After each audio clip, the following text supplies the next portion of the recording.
From the Soapbox is the official podcast for the American Animal Hospital Association's digital newsroom, Trends. Here, we take inspiration from the familiar soap notes, but instead of looking at the condition of a patient, we're diagnosing and discussing the state of the veterinary industry. We'll chat about the challenges, trends, and innovations shaping the veterinary world with voices from across the community. I'm your host, Dr. Emily Singler. Thanks for listening. Hey everyone, welcome to another episode of From the Soapbox. My guest today is Dr. Melanie Barham, a veterinarian trained in equine medicine who, after transitioning out of clinical practice, has worked in academia and as a career coach, a business consultant, and a fractional CEO for various nonprofit organizations that support animal health and veterinary medicine. She has a wealth of knowledge to share, and I took advantage of the opportunity to pick her brain on a variety of different subjects.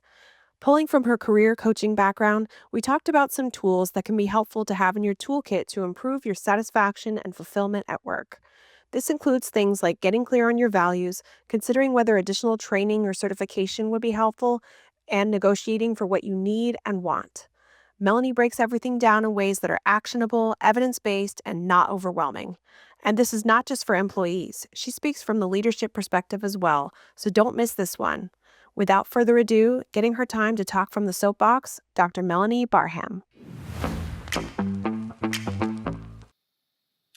Dr. Melanie Barham, thank you so much for joining me here today. I'm so excited to have you on. I'm thrilled to be here. Thanks for having me, Emily. It's great to be able to cross paths again. Awesome. Yeah, I know we've connected in so many different circumstances, but I'm so excited to have you here and have others get to know you and learn from you because I've learned so much from you over the years. So Um, very excited.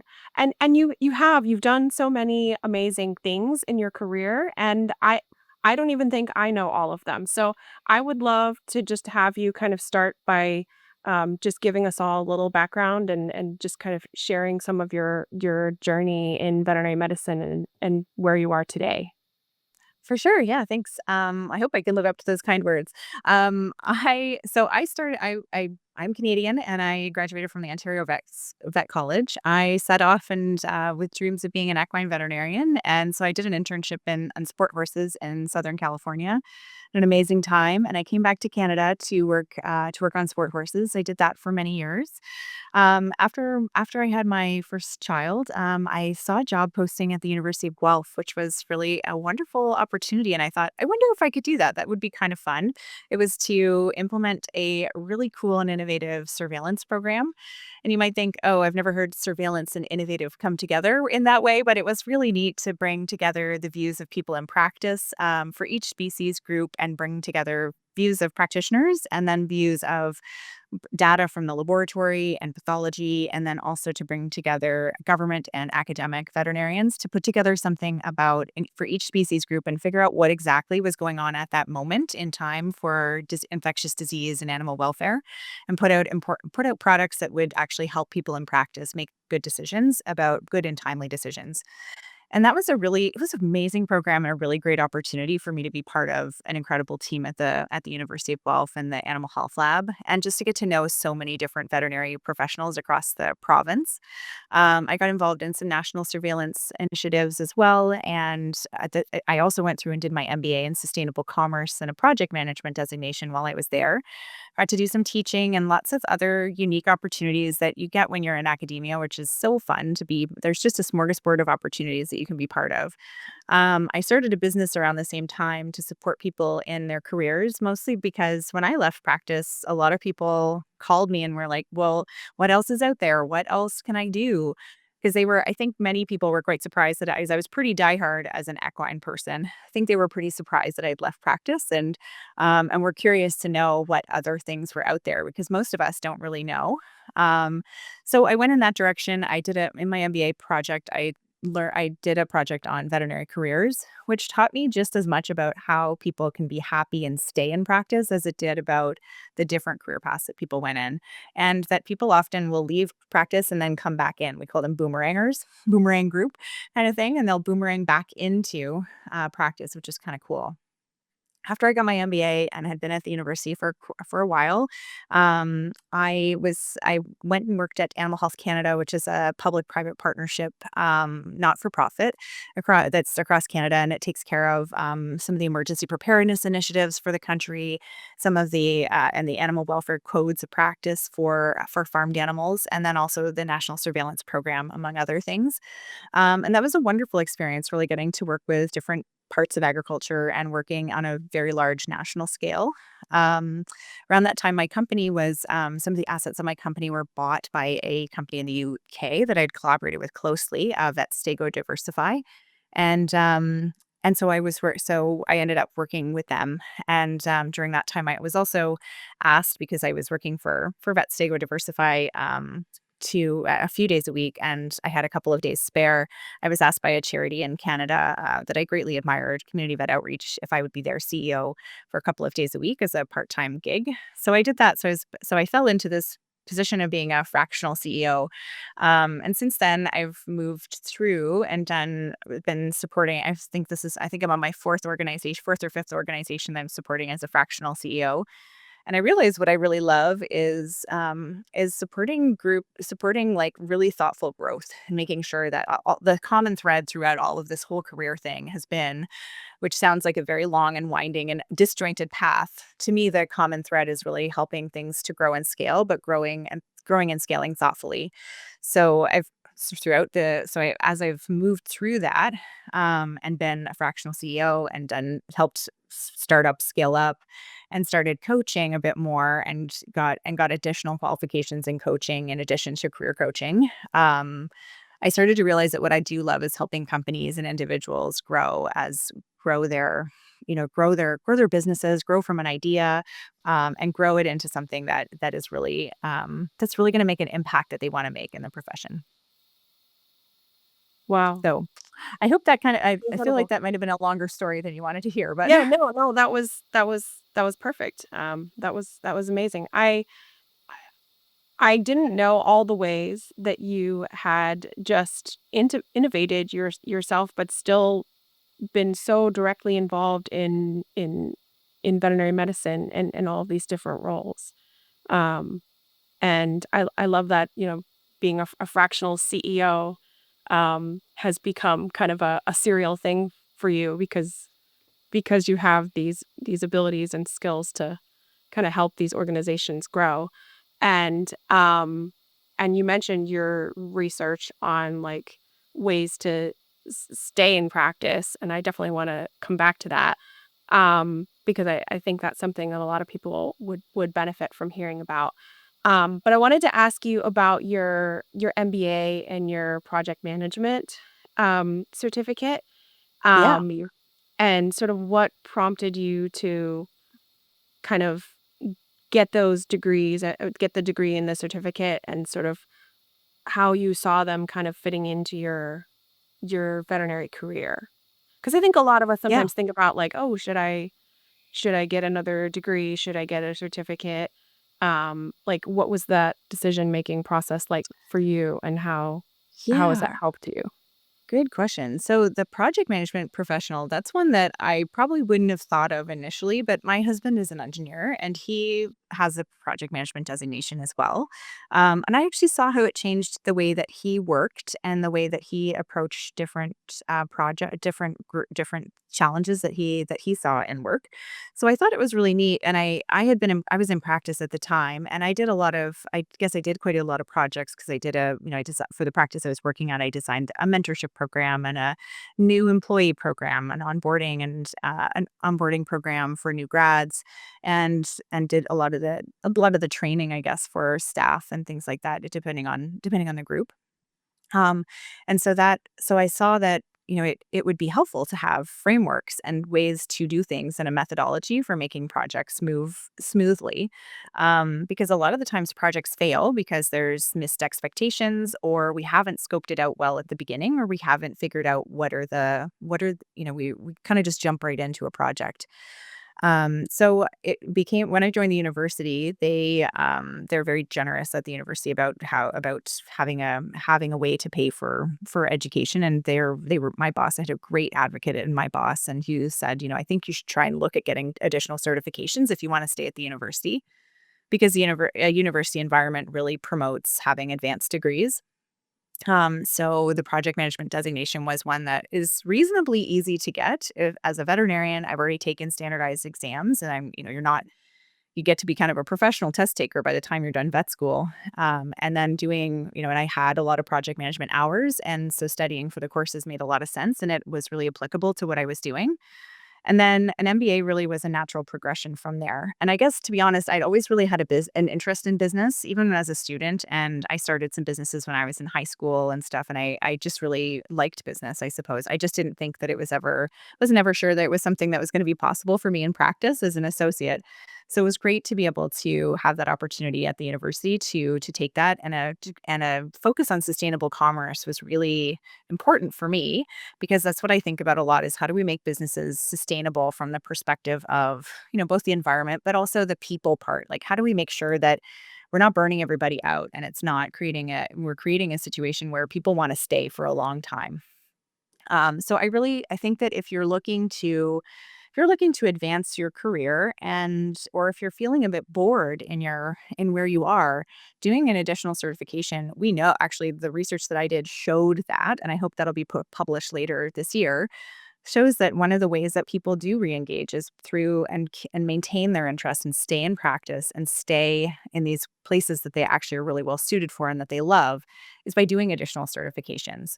Not only does it help you, like an MBA has helped me immensely, and a project management designation has helped me immensely to be able to pull out a framework and say, yeah, okay, I know what, yeah, actually, what we're going to use right now is this framework. Or, oh, you know what, we're going to do a stakeholder mapping exercise from project management, or we're going to use this formal project management framework, or we're going to be able to use this. Yes, I know the basics of advanced financial accounting, so I can look at a P&L and really tell you what's going on and tell you what's wrong. So those things help to advance my knowledge, but they also were great curiosity quenchers. So they were really good at, I think it was just really good to be able to explore something completely different and to be able to see how I could apply it within veterinary medicine. Yeah, I love the idea of curiosity. And I feel like just having a way to be kind of like reinvigorated and excited about the work that you're doing again Yeah. can be huge. And that was what I wanted to kind of, you've already started talking about it, but just this idea, because I'm sure you still probably get a lot of questions. I see them all the time about like, what can I do? I want to leave my job. What else can I do if I don't want to be in practice? And sometimes that's the answer. And I feel like that was a lot of the coaching work that you did, at least previously, with like the DBM project and like Vet Stay Go Diversify, was really kind of Yeah. helping people make that decision about, what do I really need to do? Do I need to stay? Do I need to go? Do I need to find something else? And I know you've mentioned before, like sometimes the answer is leaving, but not always. Sometimes Yeah. the answer is making what you do on a daily basis sort of align more with your values, your interests, or finding a new skill, getting a new certification. Like how how do you sort of walk someone, I know that's maybe more than we can cover, but like how do you sort of start to kind of help someone figure out like what direction they need to go in to even figure out what those passions are, or Yeah. um I where think they those should are even great. start? Yeah, it's super great question. And a lot of people, I mean, I think almost everybody feels that they're stuck, or that they feel a bit of stagnation at some point in their career. I think if you're a smart person and you are interested in lots of different things, that's very likely to happen. And so I think it's almost an inevitability, instead of a, oh my gosh, I'm probably the only person who ever feels this way about my job or my career. What I think is maybe important to think about is that, knowing that probably everybody feels that way at one time or another in their career, There may be specific career inflection points like early, the first 5 years, or the first 10 years are quite important and you might have a couple of bumps along the way where you feel like, oh, is this all there is? Like, and we know that from a learning theory perspective too. Once you start as a veterinarian or even as a vet tech or anything, this is true for almost every career. You start and you are terrible at everything because and you're learning and you're growing, and it's a really wonderful and scary and emotional time as growing from a new grad to somebody who's experienced.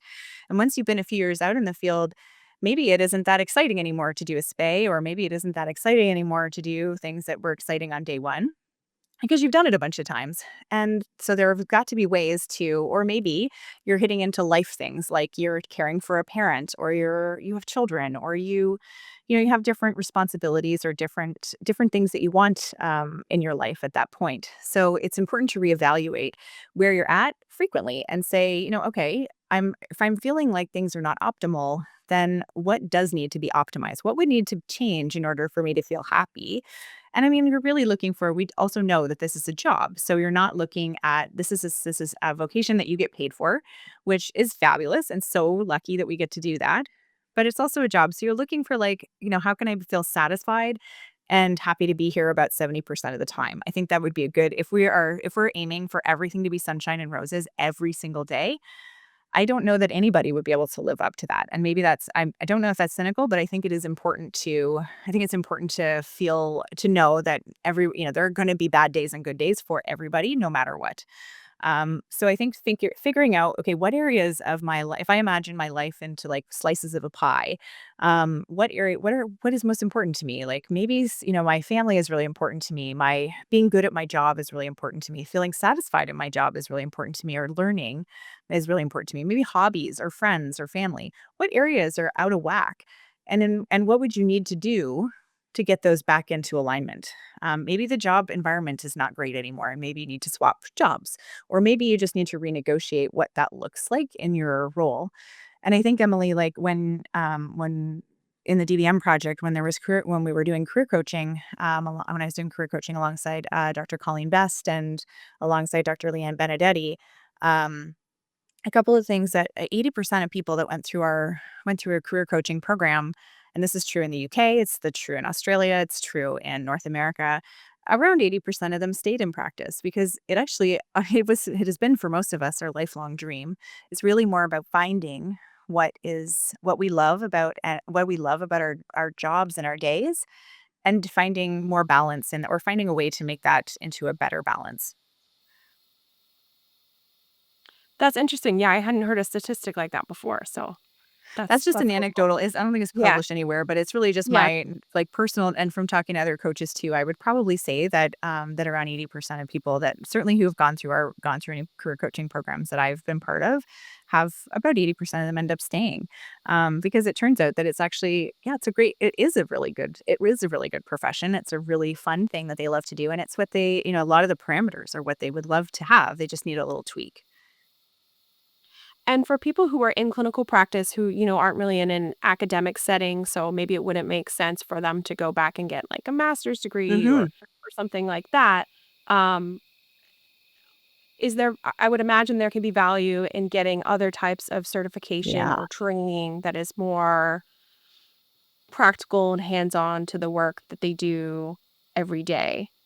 Did Yeah. you see people like finding sort of a new path or a new sense of purpose in that by going down that path, or sort of saying like, Yeah. oh, I really love ultrasound, or I want to learn about acupuncture, or I want to learn more about talking to clients. I'm going to go get some kind of training in that. I mean, is that That is a something great that way to you look at it recommend? because it's adding to your toolkit, and it's also renewing your interest and renewing your vows to veterinary medicine and keeping Yeah. yourself on the leading edge of where you want to be. And so I think, so first of all, in career coaching, I would say that has generally been true that people who are doing so CE or CPD, however you want to call it, they're doing more certifications and they're working towards those things. To to increase their skill level and change what they can offer and change how they're looking at things, they tend to be more engaged, and they tend to feel more connected to their workplace and to clinical practice. I think too that it is also a great way to it's a great way to be able to remember all of the great things that you love about practice, and to get if you love learning, it's a great way to get back into that learning zone.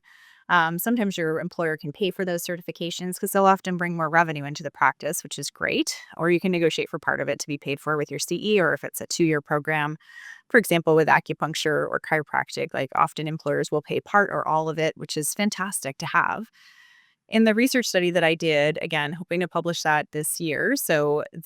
I think what we saw most of the time was that people who were in practice who had considered leaving, and even people who had never considered leaving, what they did describe was that they kind of had these either micro credentials, or they had renewed interest in different areas. So they got a biggest reason was that they readjusted parameters to their job, that they ended up staying, was like that they readjusted their parameters of their job, or they got a new interest, and they maybe took an interest in practice management or practice ownership, or they ended up doing a new certification, or doing a different area of practice that was really invigorating to them.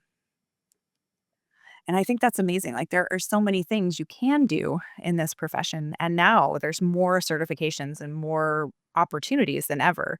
It's really about listening to yourself about where are you most curious about?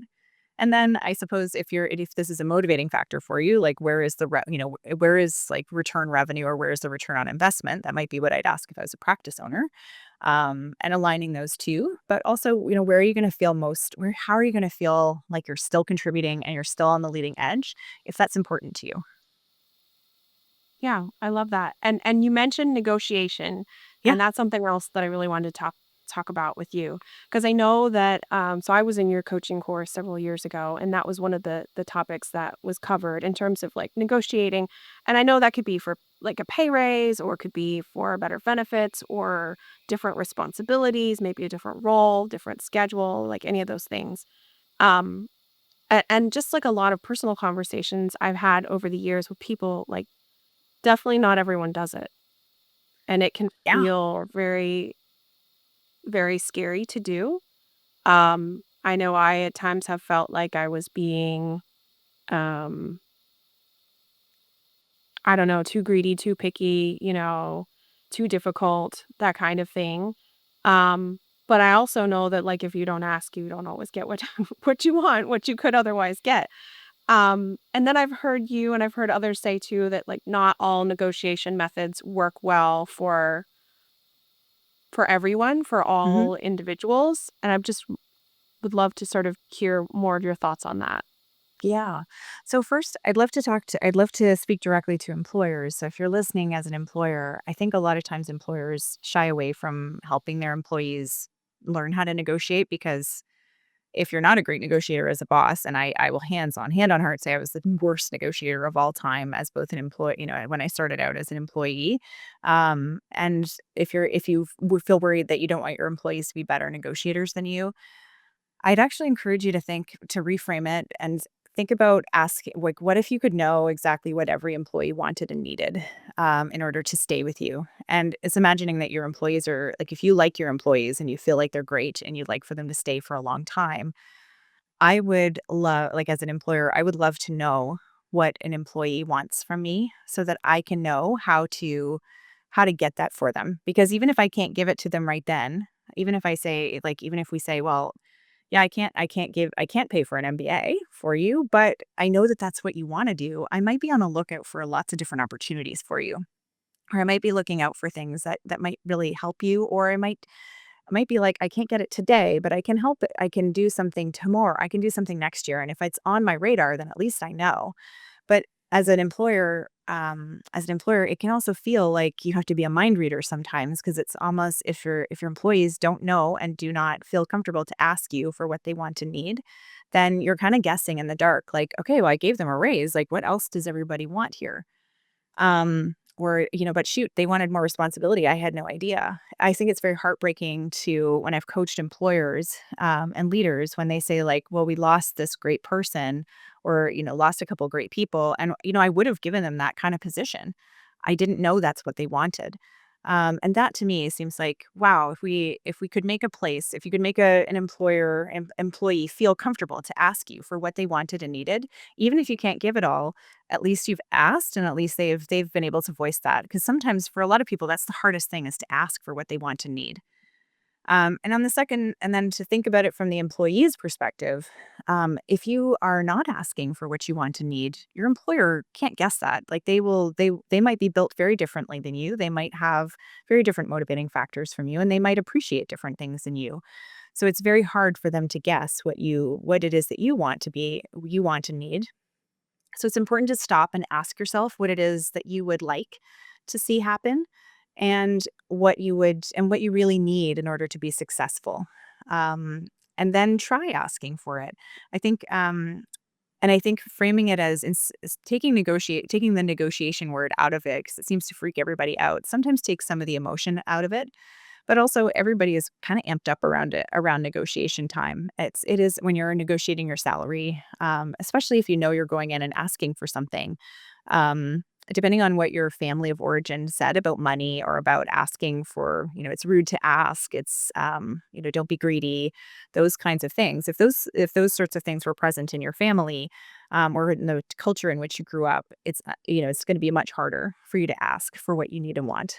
And all of that doesn't none of that means that you can't negotiate or that you're not going to be a good negotiator because I can tell you I'm not a perfect negotiator. I will say that 100%, but I also have improved greatly. Like I have worked really hard to be better at negotiation, and I know if I can learn it, anybody can. These are learnable skills in the same way that spay and neuter is a learnable skill. And you weren't great at taking blood the very first day that you went out on practicum.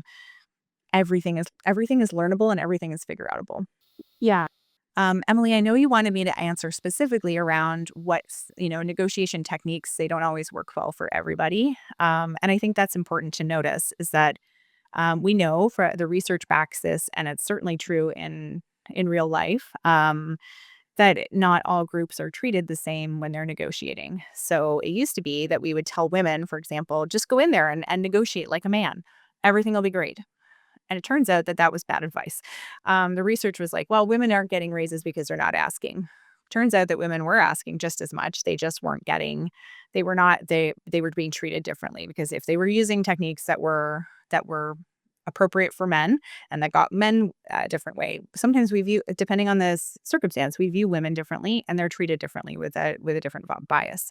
And that is true for groups of different intersectionalities. So people from who are BIPOC, people who are from different backgrounds, they're often treated differently. So it is important to note that you need to take whatever advice is given to you and see and interpret it and make it into a way that feels comfortable for you. And you can try it out as a scientist, as you are, as all of us are scientists.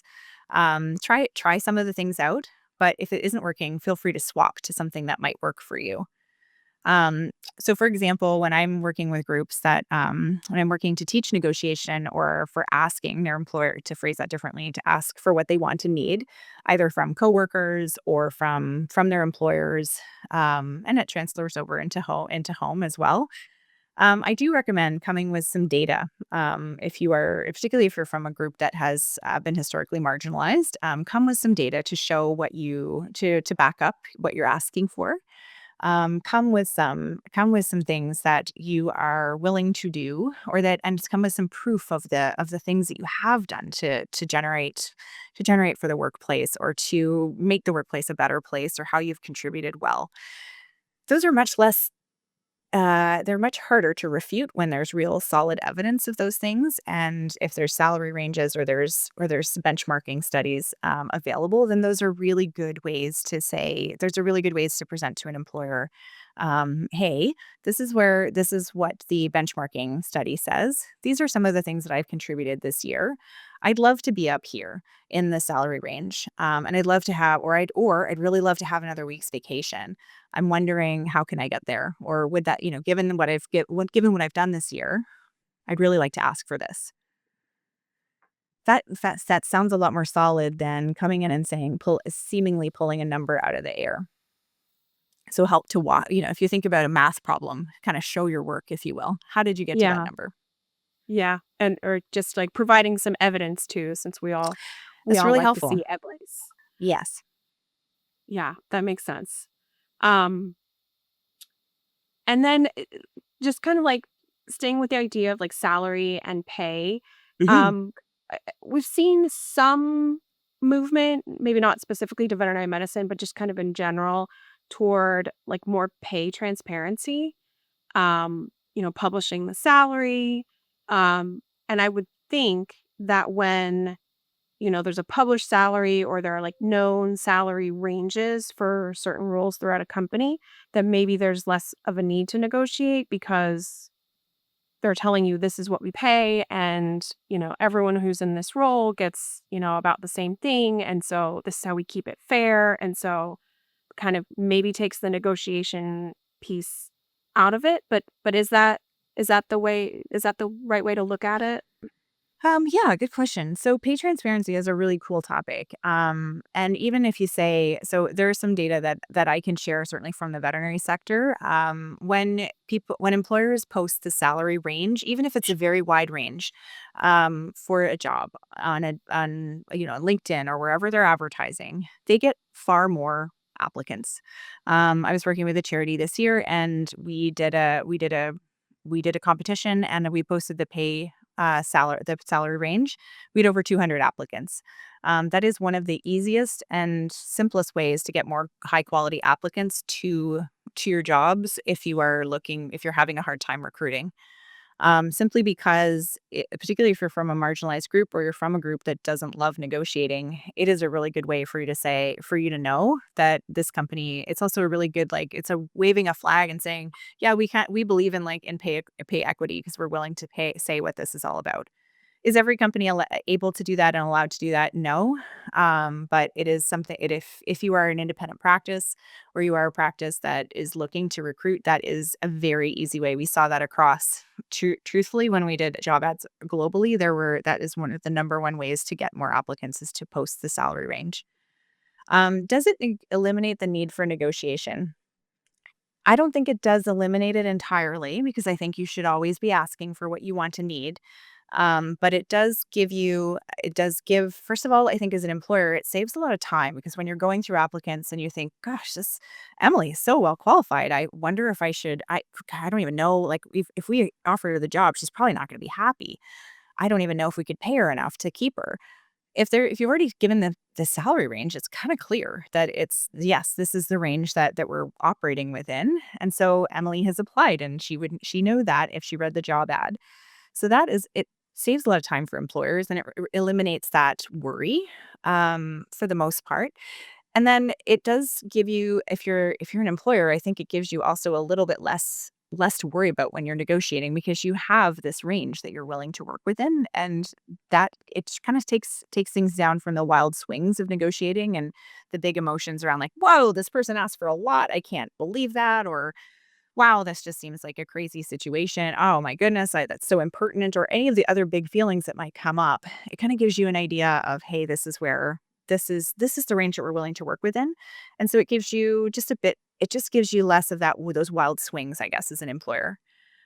We do know also that publishing pay ranges, we've seen it in the UK, because the UK requires, certain pay transparency, and they require, if you're a certain size company, that you publish pay, pay, I guess, your pay bands, and what people are being paid for the same kind of work. And it has increased gender equity and intersectional equity very quickly. So it's a really neat thing, and I think some states are doing that as well. So it is reducing gender and equity gaps in a great way, which is kind of cool to see.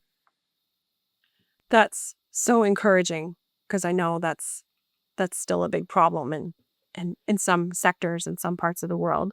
So, I feel like another part of you mentioned it and you kind of touched on it in terms of like coming prepared with sort of like what you're bringing to the table and sort of doing your research and knowing what sort of what industry standards are for being paid can be very helpful for negotiating. Um, how else can like employees sort of market themselves to those around them, sort of to their employer, to just others in their industry? Maybe they're not specifically trying to negotiate something right now, but they're just sort of trying to create their own, like more awareness around what they do, and Mhm. help others sort of see more of their talent and their hard work. Like, how can they? Are there any skills that you recommend, or any like strategies that you recommend to help others Yeah. kind of put themselves out there more, so that maybe when it does come to be time to negotiate, they have more maybe recognition around the work that they've been doing and the skills that they have? For sure. Yeah, that's a really good question. And I think it's important, I think that's important as well when you're trying to, if you're an associate or if you're a veterinary team member as well, that your local community and your clients see you as well and see the work that you're doing. I think I think that's something that we forget about a lot. But, even every time that you walk into an exam room, you're kind of marketing yourself to the client. We don't like to think of it as that. But it is important for us to be able to see the work that we do and see our own value, and be able to share that in a way that feels good to all of us. Most of us feel gross and horrible about self-promoting. It seems like a skeezy LinkedIn post or some sort of like humble brag. But I think there are good ways to. So if you do feel uncomfortable about self-promoting or telling others about the great things that you've done, or just being, or how you really see, or how really you lend value, that is okay. Everybody feels kind of icky about that, and it is something that we all have to work on a little bit to make sure that others around us see the value that we bring. So if we think about it from the perspective of just ourselves, and that's the first place I would start, is knowing your own value and understanding, holding a mirror up to yourself to see the unique and awesome things that you do. I've worked with practices all over the world, and individual and leaders all over the world, and oftentimes they'll start with saying, "Well, I don't know, like there's nothing really special about us. We're just whatever. I'm just a veterinarian. I'm just a leader. I'm just an executive at a whatever." It's important for you to know what you are good at and what is amazing about you, because if you don't see it, then it's going to be a lot harder for other people to see it. So, an exercise that I love people to do is to go to people who care about them. So, if, maybe for me, that would be like some very close friends, or maybe it's your family. Maybe it's a coworker or a mentor, and ask them. I'm trying to do this exercise to really figure out where I lend most value, and where I am, where I'm most valuable to a workplace. What did you see when I was working with you, or from what you've seen of me? What is cool and amazing about me? And it seems awkward to say that, but if you're going to people who care about you, it's a really meaningful exercise, and they will tell you things that you maybe forgot about, or they will tell you things that you didn't realize were totally cool. Because a lot of the times, what we think is pretty ordinary is extraordinary to others, because it's easy for you, and that's just how your brain works. But it isn't. It isn't ordinary and mundane to everybody else. Everybody else is like, "Wow, you're really amazing at this, and I really admire this about you." And so that can be very helpful to start if you're having a hard time knowing your own worth, or knowing where you lend value. And then I think also about, celebrating your wins is an important thing to do. So many times we don't celebrate our wins at all. And we're like, "Oh, I fell short on this, I had an amazing day, but," and then you think about all the things that went wrong, or like, "Oh, but this case didn't go very well," or, "Oh, you know what? I had a yes, most of my one-on-ones with my team as an employer went really well, but except for this last one that was very, very difficult, and it didn't go well at all, and I wish I hadn't messed that up, or I wish it was different." Or, "You know what? We've had 100 employees that have stayed, and this one left, and it was very, very difficult." It can be really hard to pull yourself out of that and celebrate the wins. So one thing I recommend as an individual is to celebrate your wins a little bit, and to think about that. And I'll tell you a personal story that in my own consulting business, I started just over a year ago, and at the year mark, I was like, okay, I feel like I've really not got anywhere, and I'm not doing anything like that's really important. And like, oh, I looked on LinkedIn, and I was looking on all these different places, and I was just thinking, oh, everybody else is so much further ahead than me, and they've done so many cool things, and I don't think I've done anything good. And so I challenged myself to do what I ask my clients to do, which is often the hardest thing. And I made a list of all the things that I had done that year. So I tallied up what were the big buckets, and I was amazed to see the numbers that I had helped 19 leaders. Coached more like 19 leaders to success, and helped 5 or 6 companies launch. I'd helped 3 groups like grow and scale, and about 9 companies scale their work. Which I thought, and I here I was, if I hadn't done that, I would have thought I hadn't really done anything, and I'd raised over $2 million for charity through grants and fundraising, and I was like, "Geez, like, this is I should probably take some time to think about this more," because otherwise I would have just gone along thinking that I wasn't very good that I hadn't done enough. It's amazing to me that you could have done all that and still been in doubt at at one point about We all whether do you that had then. done We all do, and I yeah. share that Well, because I it's like, shoot, like, I think everybody feels that way. It's so easy to yeah. get caught up Yeah. on the treadmill of doing, doing, doing, or get caught up on the treadmill of, of looking at what everybody else is doing and feeling inadequate. Yeah, and that whole part about, you have, like, 99 successes and 1 failure, and your Yeah. nervous system just is primed to hold on to that failure, and I've heard all the stuff about how it's like, "Oh, it's how we stayed alive when there were, like, daily threats to our health and, Yes. safety and being eaten by a saber-toothed tiger." Like, we had to about the negative things so that we didn't die. But our brains are still kind of primed to do that. And as you were talking, I remembered when I was in your coaching course years ago, we did that exercise where we had to reach out to friends and family and ask them. I don't remember what the questions were, but it was like, what do I do well? Like, what do you think I enjoy? Or, what do you like about me? All those things. And I was so touched by the feedback that I got from other people. It was so sweet and it was so consistent between people. I mean, obviously, I picked the right people, Well, who, care like, about you. really saw me, Yeah. and I felt so inspired by that. I'm like, "This is like, I'm actually doing something." Like, I people actually know me, and I don't think I realized that before that. Yeah. So, I can sort of add my own testimony that that's a very powerful exercise. Yeah, if you can think of it's like, yeah, if you take nothing away from this podcast is that I would encourage you to tally your wins and if you lead a team or if you have coworkers, like that is a really good way to spend some time because it's incredible to hear coworkers say, well, like I really appreciate it. I'm like, I can't tell you how great you were with that euthanasia. Like it's just so it's just really wonderful. Thank you. You really saved my bacon in there. Or, like you really, that day that you helped me and you scrubbed in with me on surgery, that's, I think I was just on the edge of throwing in the towel and just feeling like I had done a terrible job. But you helped me and then I was able to work through it. And now I can do that surgery. Those things, what you think is ordinary, a lot of other people will think is extraordinary. So do take the time as a team, if you're leading a team or if you're part of a team, to maybe appreciate one another's talents or some of the things that have been wins over the last little bit. Because so often we're like, well, yeah, like this workplace sucks, or this is terrible, and this is, or this isn't so great, or I wish I was this, or I wish it was that. Instead of and it's not that's not toxic positivity to appreciate the people around you. It doesn't mean that you don't talk about the bad things, and it doesn't mean you don't work on the things that need to be improved, but it does mean that you can also be a lot more solid in knowing who you are so that then you can solidly say like, "Oh, you know what? Everybody thinks that I'm quite good at supporting with euthanasias, or everybody thinks I'm quite good at stepping in to help with emergency surgeries and mentoring.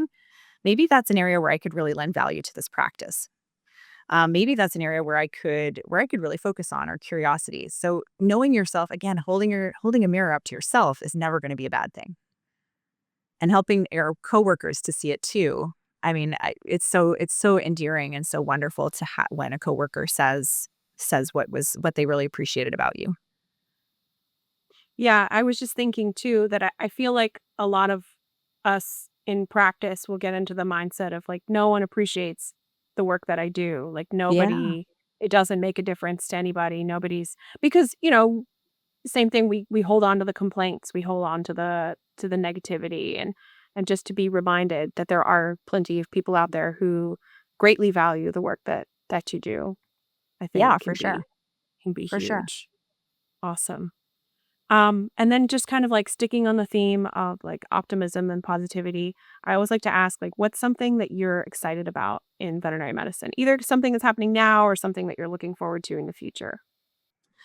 Oh, so many things, Emily. Like, I'm just excited. Like, I mean, there's some great things that are going on in vet med. I know that everybody likes to say like, "Oh, vet med has a lot of work to do and it's broken," or "There's this that's wrong and this that's wrong." But again, I'm quite excited about the change. Like, even just thinking about the change that's happened in the past 5 or 6 years prior to COVID and to now, I'm excited to see some of the shifts that we're seeing about, it's much more acceptable, destigmatizing, talking about mental health, for example, and some of the initiatives that are going on with um, some of the initiatives around spectrum of care and access to care. I think, some of those things, it wasn't so long ago when we think about change, it wasn't so long ago that those were not things that we talked about at all.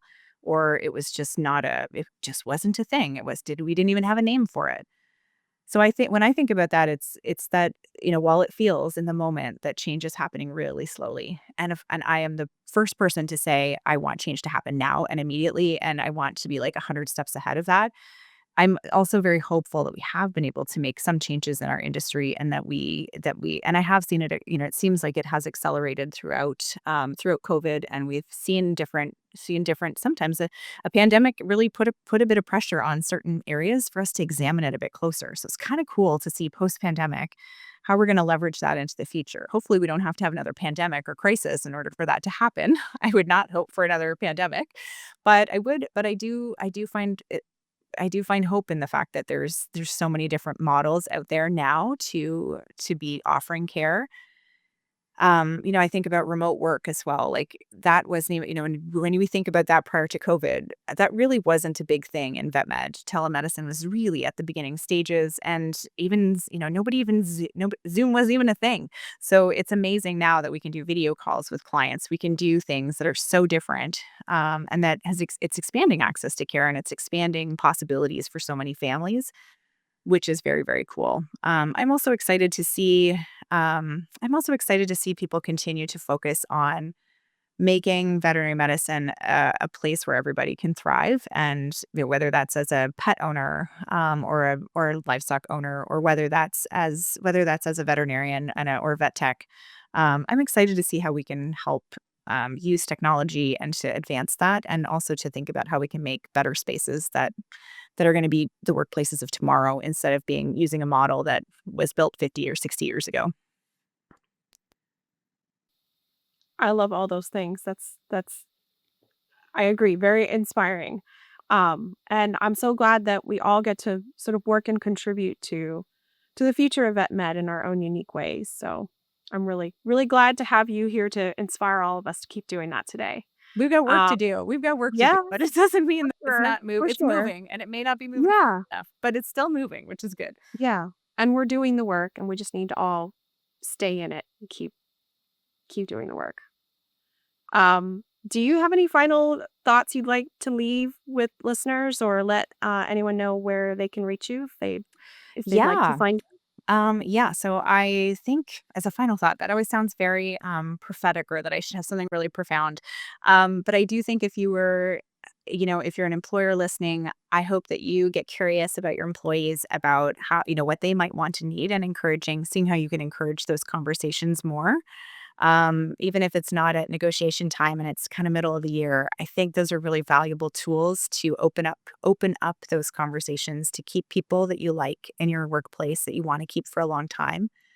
And tallying their wins so that they can see the great things that they're doing and contributing to your workplace. And if you're an employee and you are listening and a veterinary team member, know that, you don't have to be the owner to be a leader. Tallying the wins together or appreciating your teammates, those are things that you can do no matter your role. And they make a massive difference in the workplace. And they make a massive difference to how how everybody shows up in their day, and how they end up going home at the end of the day. One small comment to say, thank you so much for contributing in this way. I really appreciated how you did XYZ. This is what it meant to me. It costs us nothing, but it means a lot in our workplaces. So I'd encourage those that might be a one thing to think about. And then I would just say stay curious. There are so many different ways so many different solutions that are out there that have been dreamed up in the past few years around veterinary medicine. And if you have a great idea, there's a good way for you to there's lots of good ways to bring that to light, whether that's within your current clinic, whether that's innovating to bring a new product to market or to bring a new veterinary model. Vet med needs your unique ideas and ways to solve problems in order to meet the needs of the future. If you're interested in connecting, my email is mbarham@mkbstrategic.com, and you can find me on LinkedIn. I'd love to connect with you there. And my website is www.mkbstrategic.com. Perfect. Thank you so much for all those pearls of wisdom and for spending time with us today. No problem. Oh, and I guess if anybody is interested, if your teams are interested, I have a download that people can grab, which is it's a facilitation guide for how leaders can encourage 5 exercises that you can do with your team to encourage them to see the good things and to appreciate one another and have some mutual gratitude, and also how you can do that as a solo person, so you don't have to be a leader to do it.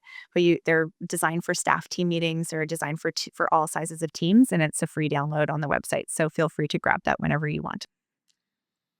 Awesome. Be sure to check that out. Thanks.